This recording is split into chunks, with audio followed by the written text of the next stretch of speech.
I want a pony. I also want my dad to come home after he left to get cigarettes 15 years ago. Kamala Harris wanted to be president, and Alex Bregman apparently wants $350 million. And you know what all those things have in common? The fact that they're all going to end up the same way the world ending did in 2012. It's never going to happen. The world has changed in a lot of ways, and one of those ways is how much it's caught up with Scott Boras. In years past, Boras and his team would be able to come up with crazy stats to show how valuable his player is. They could find sexy things to make his clients look good and give teams a reason to pay a lot of money for them. But in our great Lord's year of 2024, those crazy stats and sexy things are normal. It's called going on the internet and looking up baseball reference, and within 3.7 seconds you'll be able to find any sort of thing that agents like Boras used to be able to use as an advantage. Teams have just about everything you can imagine. There's nothing Boras has about his players that teams don't. This is basically how those negotiations would go between Boras and the teams now if he really believes he has info they don't. All right, guess who just wrote 10 facts you didn't know about Jerry Seinfeld? Is one that he's Jewish? Guess who just wrote 9 facts you didn't know about Jerry Seinfeld? He likes classic cars? Guess who just wrote 8 facts you didn't know about Jerry Seinfeld? You probably said he was Jewish a second time. All right, new article. It's a new world, and you can't just blow smoke up any owners or team's asses to get them to pay. Not anymore. Now I get it. I don't even hate Scott Boras at all, even for doing this. It's his job to sell his players. He's the best at what he does for a reason, and I wouldn't even say anything is his fault. As technology advances, as teams and front offices have gotten smarter over the years, they look at players like Cody Bellinger, who wanted $250 million last offseason, and say, yeah, no thank you.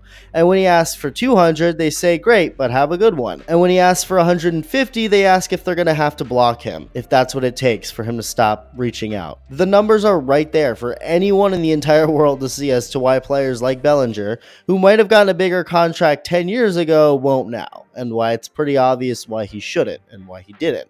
So everyone clowned on Scott Boras last offseason for not getting any of his big clients the big contracts they were looking for, and whatever, point and laugh, haha. But in reality, it doesn't matter who the agent was. The vast majority of players are just not smart to invest into long term, and that's as clear as ever now, even though some long term deals are still given out. No matter how many corny puns Boras comes up with for his players, it's not going to do anything. If you didn't know, he does that, by the way, describing all of his free agents with puns. He called Corbin Burns a Corbin copy of his previous seasons.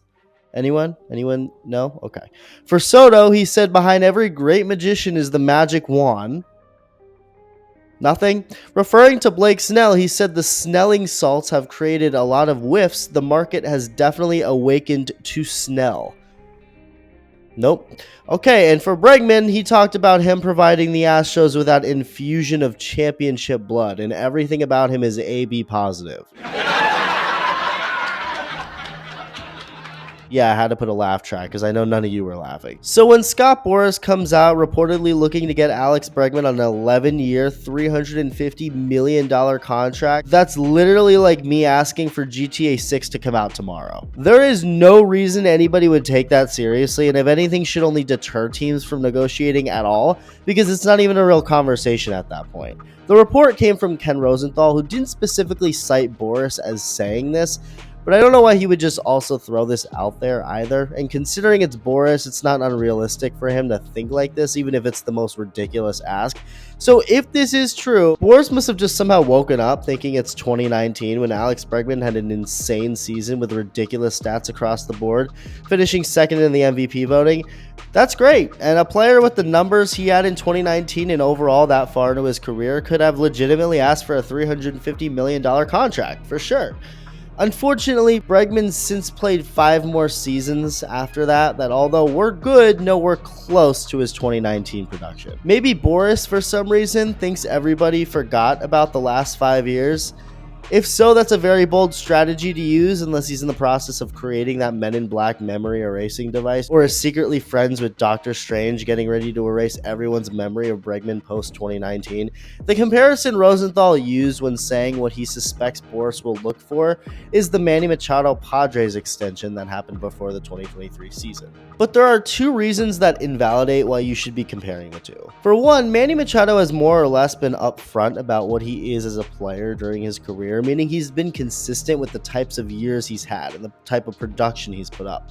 Bregman and Manny have similar career numbers, but Bregman's are kind of skewed because of how great he was in his first few years. And not only was he great, but he improved every year too. Like, his OPS basically jumped up 100 points each year from 2017 through 2019, but since 2020, which is a 5-year, almost 600 game sample size, Bregman's OPS is 795. His batting average is also way lower. Just about everything regarding Bregman dropped off. And it sounds like I'm saying he sucks now, which he doesn't at all. Bregman's still a solid player and deserves a nice contract, which he'll get, but he's very clearly shown for enough time now that he's not what he was in 2017 through 2019. Tim Britton, another reporter from The Athletic, predicted a contract for Bregman looking like 7 years and $189 million, which seems about right.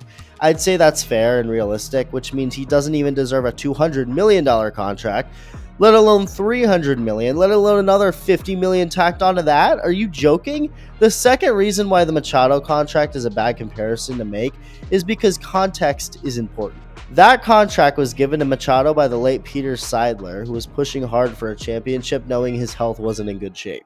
I mean, the Padres went nuts the offseason before 2023. So this has nothing to do with Alex Bregman than being able to look at that situation as a comparison. The two don't relate at all. Again, if Boras really is looking for this, I don't understand how he thinks a single team will take that seriously. I don't understand how he himself takes that seriously and puts that asking price on the table with a straight face. It doesn't matter anyway, because Bregman isn't getting anything close to that regardless, and we'll get something along the lines of Tim Britton's projection. But yeah, just wild. Again, if that's true, what do they think they're going to get out of asking for that? Let me know your thoughts, and thank you for watching.